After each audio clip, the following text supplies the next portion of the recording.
जय सिया राम। दोस्तों, भगवान परशुराम की जिस समय महाराज जनक के दरबार में प्रवेश होता है तो उपस्थित समस्त राजा उन्हें देखकर भय से कांपने लगते हैं। क्यों कांपने लगते हैं? क्योंकि उन्होंने इस पृथ्वी को किस बार क्षत्रियों से विहीन करके राजाओं को दान में दे दिया। ऐसे भगवान परशुराम महान क्रोधी जब जनक के दरबार में उपस्थित होते हैं तो समस्त राजा कंपित हो जाते हैं। कथा विशारद राधे श्याम रामायण जी महाराज लिखते हैं राधे श्याम रामायण में, इतने में तप भूमि से सुनकर शिव धनु भंग आए राज समाज में भृगुकुल कमल पतंग। अब आगे वो उनके स्वरूप का वर्णन करते हैं। कैसा स्वरूप है, अब आप लोग भी इसका चित्रण कीजिए अपने मानस पर। जैसे वसंत उपरांत ग्रीष्म या जैसे सिंह हाथियों में, त्यों ही तेजस्वी परशुराम आए उस समय क्षत्रियों में। गोरे तन पर थी भस्म रमी, जूड़ा था बंधा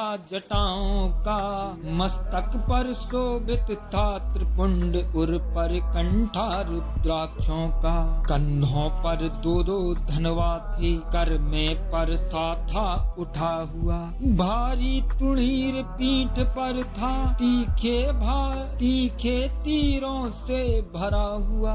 दोनों भौहें हो रही कुटिल, मानो दो धनु हैं उठे हुए। लोचन है ऐसे लाल लाल, जनु अग्नि बाण हैं चढ़े हुए। तन का प्रकाश तप का प्रभाव सारे समाज पर छाया है, मानो मुनियों का वेश धार साक्षात वीर रस आया है। तो ये तो था भगवान परशुराम का स्वरूप। अब ये देखिए कि भगवान परशुराम के महाराज जनक के दरबार में आने से उस दरबार की क्या स्थिति होती है। देखा भृगुकुल तिलक का जब तेजस्वी रूप, सन्नाटे में आ गए रंग भूमि के भूप। उठ उठ कर शीश नवाने को सब डरते डरते जाते हैं, अपना फिर नाम पिता का ले नगरी का नाम बताते हैं। उस सीधे स्वभाव से परशुराम जिस पर भी जरा नजर डाले, वह राजा चौकन्ना होकर यह समझे भस्म न कर डाले।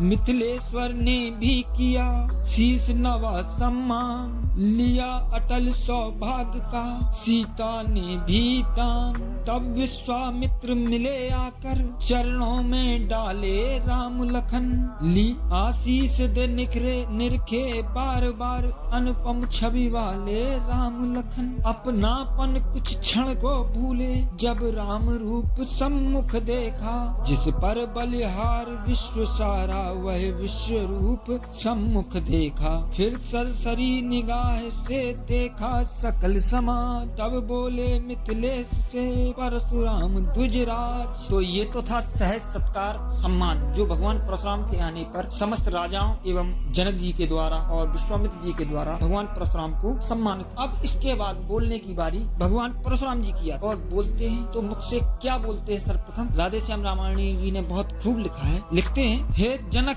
कहो क्या कारण है, यह भारी भीड़ भाड़ क्यों है। यह अभी शोर सा कैसा था, वीरों में छेड़छाड़ क्यों है। मिथिलेश्वर ने सिर झुका तभी अपने मन की सब व्यथा कही, सीता की और स्वयंवर की धनवा की थोड़ी कथा कही। जब धनवा का टूटना सुना तो दृष्टि तुरंत नीचे डाली, दो टुकड़े देख शंभुधन के सारे तन है छाई लाली। लाल लाल आंखें हुई गर्मा गया शरीर, तेजस्वी ध्वज ने तभी की गर्जना गंभीर। अब तो भगवान परशुराम का क्रोध सातवें आसमान पर पहुंच जाता है। क्रोधावेश में आकर वो सभ्यता असभ्यता सब भूल जाते हैं और वो कहते हैं, अरे ओ मिथिलापति अब यह बतला, यह धनवा किसने तोड़ा है, किसने इस भरे स्वयंवर में सीता से नाता जोड़ा है। अत्यंत शीघ्र बतला उसको, वरना चौपट कर डालूंगा। जितनी भी है पृथ्वी तेरी सब उलट पुलट कर डालूंगा। रंग भूमि का एकदम बिगड़ गया सब राग, तेजस्वी के क्रोध की लगी बरसने आग। मिथिलेश राज घबरा उठे, भय के वश हृदय धड़कता है। चुपचाप चित्र की भांति खड़े उतर मुख से न निकलता है। सीता जी को वह आधा पल सैकड़ों सैकड़ों कल्प से बड़ा हुआ। उस समय बाल भास्कर लक्ष्मण का इतने में देवर खड़ा हुआ। सवै सभा को देख कर दुखी सिया को जान, सीधे सरल स्वभाव से बोले राम सुजान। भगवान श्री राम जी अब यहाँ पर बोलते हैं, जब परशुराम भगवान को देख लेते हैं कि बहुत अत्यधिक क्रोधित हैं, माता सीता व समस्त संतगण भी दुखी हैं, तब भगवान श्री राम कहते हैं, शिव धनुष तोड़ने वाला भी कोई शिव का प्यारा ही होगा। जय जिसने ऐसा अपराध किया वह दास तुम्हारा ही होगा। जो कृपा पात्र है गुरुओं का वह कब किससे डर सकता है। जिस पर है कृपा ब्राह्मणों की यह काम वही कर सकता है।